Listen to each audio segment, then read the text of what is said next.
Hello everyone. Last class I discussed about well post learning problem and some of the examples for well post learning problem. So the examples that I discussed is one is a checkers learning problem and the other one is a handwriting recognition learning problem and one more I have taken is a robot driving learning problem. So as we came to know that uh, in each and every well defined learning problem, we must identify three features. One is the task or the class of task. The second one is a measure of performance to be improved. And third one is the source of experience. So these three features are very much necessary with respect to any well posed learning problems or well defined learning problems. So today I'll discuss the one of the important concept that is designing a learning system. Here, in order to illustrate this, some of the basic design issues and approaches to the machine learning to should consider. So let us consider designing a program to learn to play the checkers. So here there are several design issues and the design approaches. So these I will try to explain by taking the checkers program or the checkers learning program as an example. Here let us consider designing a program to learn to play the checkers with the goal of entering it in the World Checkers Tournament. For this, we are going to adopt the performance measure as the percent of gains it wins in this world tournament. So let us consider this as an example. That is a program to learn to play the checkers. That is a checkers learning program. So here there are some of the design approaches, or you can say some of the design choices. So the first one is choosing the training experience. The second one is choosing the target function. Third one is choosing a representation for the target function. Next one is choosing a function approximation algorithm. In this, there are two concepts that you will study. One is estimating the training values, and the second one is adjusting the weights. And the last design approach is the final design. So let me discuss these design choices or the design approaches one by one. So the first one is choosing the training experience. Here, the first design choice is to choose the type of training experience from which the system will learn. This type of training experience available, it can have a significant impact on the success or the failure of the learner. So there are three attributes which will impact on the success or the failure of the learner. So these attributes are very important here. So the first one is whether the training experience provides the direct or indirect feedback regarding the choices made by the performance system. And the second one is the degree to which the learner controls the sequence of training examples. The third one is how well it represents the distribution of examples over which the final system performance must be measured. So these are the three attributes which will impact on the success or failure of the learner. So here the training experience is very much important. So this is what the very first design approach or the design choice where we need to choose some training experience. So the system will learn from that training experience to improve its performance. So this training experience will have a significant impact on the success or the failure of the learner. So with respect to this, there are three attributes which will impact on the success or failure of this learner. So these are what the three attributes that I discussed. One is whether the training experience provides a direct or indirect feedback regarding the choices made by the performance of the system. Second attribute is the degree to which the learner controls the sequence of training examples. Third one is how well it represents the distribution of the training examples over which the final system performance must be measured. So these three attributes will impact on the success or failure of the learner. Here, whether the training experience provides the direct or indirect feedback regarding the choices made by the performance system. So this is what the very first attribute which will impact on the success or the failure of the learner. So the attribute is whether the training experience provides the direct or indirect feedback regarding the choices made by the performance system. For example, consider in our checkers game. In learning to play the checkers, the system might learn from the direct training examples consisting of the individual checkers board states and the correct move for each. As you know, in the checkers board, the move is going to happen, right? So, depending upon that, the performance is going to decide here. So in learning to play that checkers, so playing the checker is nothing but that making the moves across the checkers board. So these moves will indicate the checkers board states. So in learning to play the checkers, the system might learn from direct training examples consisting of the individual checkers board states, that is the individual move, and the correct move for each state. This is in case of direct training examples. Whereas in case of indirect training examples, which will consisting of the move sequences and the final outcome of various games played. Here, the information about the correctness of the specific moves early in the game must be inferred indirectly from the fact that the game was eventually won or the lost. It depends on the correctness of the specific moves. So correctness of the specific mode will lead to the game which was eventually won or lost. Here the learner faces an additional problem of credit assignment or determining the degree to which each move in the sequence deserve the credit or blame for the final outcome. The credit assignment can be particularly difficult problem because the game can be lost even when the early moves are optimal if these moves are followed by the poor moves. Yes, here we cannot decide just based on the early moves. Even though the early moves are optimal, but if the early moves that are followed by the poor moves, then we cannot expect the success or the winning situation for such moves. That's why the credit assignment is a particularly difficult problem.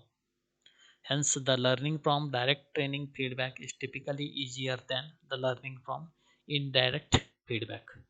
It means that here you can say that learning, the program learning or learning checkers from the direct training feedback is very easier as compared to the indirect feedback. And the second attribute is a second important attribute of the training experience is the degree to which the learner controls the sequence of training examples. So, for example, consider in our checkers game, the learner might depends on the teacher to select the informative board states and to provide the correct move for each state. Alternatively, the learner might itself propose the board states that it finds particularly confusing and ask the teacher for the correct move. Here, the learner may have complete control over both the board states and the training classifications. Of course, consider the training classifications as indirect, as it does when it learns by playing against itself with no teacher present. Here we can notice that in this last case, the learner may choose between the experimenting with the novel board states that it has not yet considered or honing its skills by playing the minor variations of the lines of play it currently finds the most promising. So this is what the second attribute, that is degree to which the learner controls. It is completely about controlling the different states. That is the degree to which the learner will control the sequence of training examples. Then the third attribute of the training experience is how well it represents the distribution of examples over which the final system performance must be measured. Here, learning is the most reliable when training examples will follow a distribution similar to the future test examples. Yes, we can say that the learning is more feasible or the learning is more reliable if the training examples will follow the future test examples or the distribution of the future test examples in the same way. For example, consider in the checkers game. In the checkers learning scenario, the performance metric P is the percent of gains the system wins in the world tournament. So yes, this itself is the performance measurement here. That is to what percent of games or how frequently the system wins in the world tournament. That is what the performance metric here. That is a capital P.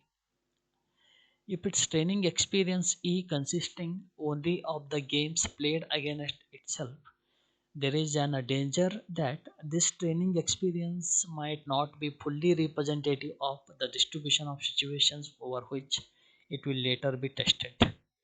For example, the learner might never encounter certain crucial board states that are very likely to be played by the human checkers champion. Yes, if the training experience consists of only those games which has played against itself, in that situation we can say that it is very danger that the training experience might not be fully representative of the distribution of situations over which it will later be tested, because we can say that the training experience or the system has played the game against itself, but it has not experienced any playing of game or playing the game by the human checkers champion. So it may encounter some crucial situations or the crucial board states. So it is necessary to learn from a distribution of examples that is somewhat different from those on which the final system will be evaluated. Such situations are problematic because the mastery of one distribution of examples will not necessarily lead to the strong performance over some other distribution. It means that always it is very much required to learn from a distribution of examples which is somewhat different from those on which the final system will be evaluated. Such situations are very problematic or very difficult because the mastery of one distribution of examples will not necessarily lead to the strong performance. Means to have the strong performance or to make the system uh, stronger, always it has to experience playing the game against some human checkers champion, or it has to encounter some the future test. Then only we can make the system as stronger, or we can achieve the stronger performance over some other distribution. So these are what the three important attributes which will impact on the success or failure of the learner. The next design approach or the design choice is choosing the target function. So this is what the next design choice, to determine exactly what type of knowledge will be learned and how this knowledge will be useful by the performance program. Let us begin with a checkers playing program that can generate the legal moves from any board state. Let us consider in a checkers playing game or in a checkers playing program, there are the legal moves from one board state to the other board state. Here, the program needs only to learn how to choose the best moves from the legal moves. This learning task is a representative of a large class of tasks for which the legal moves that define some large search space that are known as a priori, but for which the best search strategy is not known. Yes, in a checkers playing program, there are different board states, and there will happen the legal moves from one board state to other board state. Here the program has to learn how to choose the best move from those legal moves. So this learning task is the representative of a large class of tasks for which the legal moves will define a large search space. So this large search space where the legal moves have happened, so that is known as priori. But for this priori or for this space, the best search strategy is not known. So that is what the target is, that is determining the best search strategy to make the best moves from the legal moves. So given this setting where we must learn to choose among the legal moves, that is choosing the best moves from the legal moves, the most obvious choice for the type of information to be learned is a program or a function which will choose the best move for any given board state. Yes, here we have to choose the type of information which is to be learned, that is a program or a function, and that program or function has to choose the best move for any given board state. Let us choose the move to be the target function, and the notation is choose move. Consider choose move is some choice for the target function. Here you can see this notation, that is choose move b tends to m, which will indicate that this function, that is the target function. So this is what the notation for target function, right? So this function will accept as input any board from the set of legal board states capital B. So capital B indicates the available legal board states. So this function, it will accept this set of legal board states as input, and it will produce the output as some move from the set of legal moves capital M. It means that I hope you have understood this particular notation. So this is what the notation for the target function. So this is what the target function is.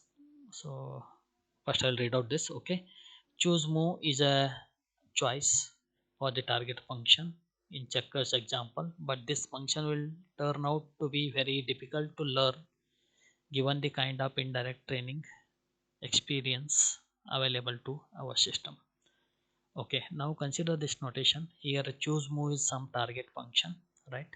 So this target function or target program you can say, right? So this target function, it will accept capital B as a input. Capital B is nothing but the set of legal board states. So this target function will accept the set of legal board states as a input. From that it is going to produce some set of legal moves as capital M, right? Is it clear? So this is what the target function choose move. So it will accept the set of legal board states as input. From that it is going to produce some legal moves, that is capital M, right? So here choose move is an choice for the target function in a checkers example, but this function will turn out to be very difficult to learn given the kind of indirect training experience available to our system. So if you are providing any indirect training experience, then it is very difficult for this function to learn. Always that's why I told it is very difficult to learn from the indirect experience, but it is very easier to learn from the direct training experience. So always it is better to provide the direct training experience to our system so that it will learn effectively and it will improve its performance from that training experience or training examples, right? The next, an alternative target function is an evaluation function that will assign a numerical score to any given board state, that is assigning some value or assigning some numerical score to the board state, right? So this is again the one more approach you can say, or an alternative target function approach you can say, right? Here let us consider the target function as capital V and the notation is V B tends to R. So V is a target function. It will take B as a input and it is going to produce R as an output or outcome, right? So this notation will denote V will map any legal board state from set of B to the real value. So V is the target function. So this target function is going to map the set of legal board state to some real value or some real score. So that is what the notation is. V is a target function. This is input and this is what the outcome. Here V is the target function. It will map any legal board state to some real value, right? Here we intend for this target function V to assign higher score to better board states. If the system can successfully learn such a target function, then it can easily use to select the best move from any current board position. It means that if you are assigning any legal board state to some higher value, then you can say that the system can learn very successfully so that it can easily be used to select the best move from any current board position. So this is what the one more design choice here. Let us now define the target value, that is capital V of B, for an arbitrary board state B in a capital B as follows. So here there are several cases. Yes, let us consider the target value V of B for an arbitrary board state small b in capital B. So capital B is the entire board you can say, or the set of board states. In that we will be considering an arbitrary board state or some selected board state as small b. So with respect to this, there are several cases. So let me discuss these cases. First one is, if B is a final board state that is 1, then V of B equal to 100. Let us consider out of all board states, if a small b is the final board state, that is the very last board state, that is 1. In that case, the target value, that is V of B equal to 100. 100 you can consider it as the complete value or the complete uh, target you can say, right? So if the arbitrary board state is the final board state, that is 1, in that case V of B, that is the target value, is 100. Suppose B, that is the arbitrary board state, if it is a final board state but is lost after making this or after selecting this board state, arbitrary board state, if the system is lost or if it has not won, in that case the target value V of B equal to minus 100. Third case is, if B, that is if target, that is if arbitrary board state is a final board state that is a draw, in that case V of B equal to 0. If the game is draw or after making this arbitrary board state, if it is a draw, neither win nor lost, in that case V of B equal to, that is a target value, equal to 0. Suppose if B is not a final state, that is if the arbitrary board state is not a final state in the game, then V of B equal to V of B dash. So these are what the some cases that you need to understand after making the arbitrary board state, right? Here small b is the arbitrary board state, capital B is the entire board or the set of board states. Suppose after making the arbitrary board state, if the game is win, in that case we have b equal to 100. We have b is target value equal to 100. The second case, if the arbitrary board state means after making or after choosing the arbitrary board state, if the game is lost, in that case the target value is minus 100. In the third case, if the arbitrary board state is the final board state but the game is drawn, in that case we have b, that is target value equal to 0. The last case, if b is not a final state, means if the arbitrary board state is not a final state in the game, in that case we have b equal to v of b dash.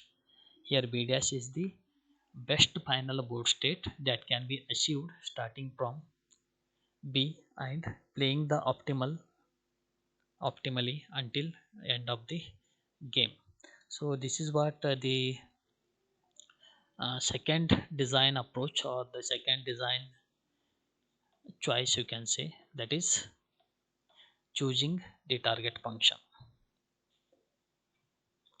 And the remaining design choices or the design approaches are discussed in next class. Thank you.